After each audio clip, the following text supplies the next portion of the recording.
இந்த பேரம்பாக்கம் பெருமாளை, வைகுண்ட பெருமாளை தீபாராதனையில் பார்க்கும்போதுங்க, நிஜமாக சொல்கிறேன், அவருடைய அனுகிரகம் அப்படியே கண்ணில் பிரதிபலிக்குங்க. அவ்வளோ ஒரு தீட்சண்யமான கருணா கடாட்ச விழிகள் கொண்டு இந்த ஸ்தலத்தில் வைகுண்ட பெருமாள் தீபாராதனையில் கொடுக்கும் காட்சி கண்கள் மெய்சிலிருக்க வைக்கக்கூடிய ஒரு அற்புதமான காட்சி. திரு கோவிந்த நாமம் சொன்னாலே போதும் ஆனந்த நிலை வருமே. உன் கோலத்தை காணும் அடியவர்க்கெல்லாம் பொருளோடு புகழ் வருமே. வருவாய் விரைவாய் வருவாய், நிறைவாய் அருளே தருவாய். வைகுந்த வாசனே மாதவா, ஸ்ரீலக்ஷ்மி நாதனே கேசவா.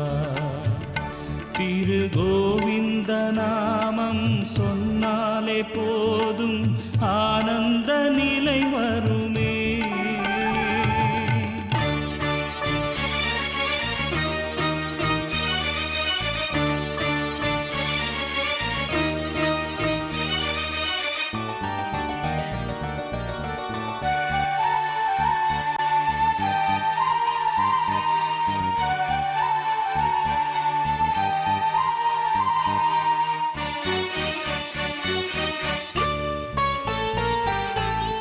காலந்தோறும் தர்மங்கள் வாழ எடுத்தாயே அவதாரமே. கல்கியாகவும் நீ இந்த நாளில் எடுப்பாயே அவதாரமே. கருணாமூர்த்தி நீயே, காக்கும் தெய்வம் நீயே. வைகுந்த வாசனே மாதவா, ஸ்ரீலக்ஷ்மி நாதனே கேசவா. திரு கோவிந்த நாமம் சொன்னாலே போதும் ஆனந்த நிலை வருமே.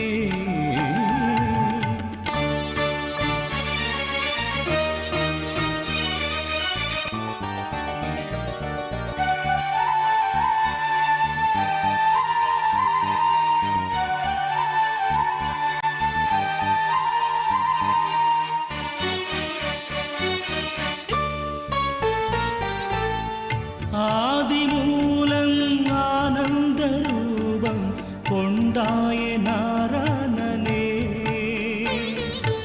ஆதி அந்தம் ஏதுமில்லாமல் அருள் கூறும் பூரணனே. மலைமேல் வாழும் இறைவா, அலர்மேல் மங்கை நாதா. சங்குடு சக்கரம் கொண்டவா, மங்களம் தந்திட நின்றவா. திரு கோவிந்த நாமம் சொன்னாலே போதும் ஆனந்த நிலை வருமே. இதுக்கு மேல என்ன சொல்ல போற? சொல்றதுக்கு வேற ஏதாவது போய் இருந்தா சொல்லிடு. அவதான் ஏமாத்தி எல்லாத்தையும் என்கிட்ட இருந்து பறிச்சிட்டான்னு பார்த்தா நீயும் இப்ப அதே தான் பண்ணிருக்க. ஏன் ஆலியா, ஏன் இப்படி பண்ண? இந்த உலகத்துல பாட்டிக்கு அப்புறம் நான் யார் மேலேயாவது உயிரையே வச்சிருக்கேன்னா அது ஊ மேலதான் உனக்கு தெரியாதா? ஏன் இப்படி பண்ண ஆலியா? உனக்கு காசு பணம் அவ்வளவு முக்கியமா போயிடுச்சு. அதுக்காக நம்ம உறவை கூட மறந்துடுவியா?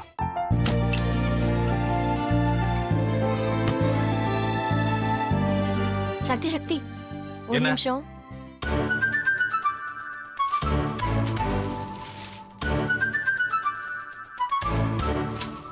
இந்தாங்க. என்ன இது? உங்களுக்கு பிடிச்ச பிராண்ட் செப்பல். இது என்ன நான் தலையில வச்சுட்டு தூங்கணுமா? சரி, அதை விடுங்க. இங்க பாத்தீங்களா, டைம் பீஸ். இதோட அலாரம்க்கு தான் நீங்க டெய்லி எந்திரிக்கணும். அதெல்லாம் என் மொபைல்ல இருக்கு. முத்து, முத்து, என்னடி இவன் முத்துன்னு ஒருத்திய உருவாக்கி விட்டான். செல்விய மறப்பான்னு பார்த்தா எப்ப பார்த்தாலும் முத்து முத்துன்னு கூப்பிட்டு இருக்கான். முத்துவ கூப்பிட மட்டுமா செய்யறான், முத்துவ வச்சு என்னென்னமோ செய்யறான். நாம தான் இழிச்சவாய் மாதிரி வேடிக்கை பார்த்துட்டு இருக்கோம். என்ன முறைச்சு என்ன பிரயோஜனமாயா? உனக்கு வேற குரல் போயிடுச்சு. அடுத்து அவ செல்விய கூப்பிட்டானா என்ன பண்ண போற? உன்னுடைய விருப்பப்படியே நீ ராமநாத வீட்டு மருமகளா வாழ போற. கண்டிப்பா என்னுடைய ஸ்தானத்திலிருந்து அவன் உன்னை நல்லா பார்த்துக்குவான் அம்மா. டேய், அவரை பத்தி தான் உனக்கு தெரியும்ல. அவர் எந்த முடிவு எடுத்தாலும் அதான் ஃபைனல். நம்ம அப்பா வேணுமா வேணாமாங்கிறத நீயே முடிவு பண்ணிக்கோ. வாடா.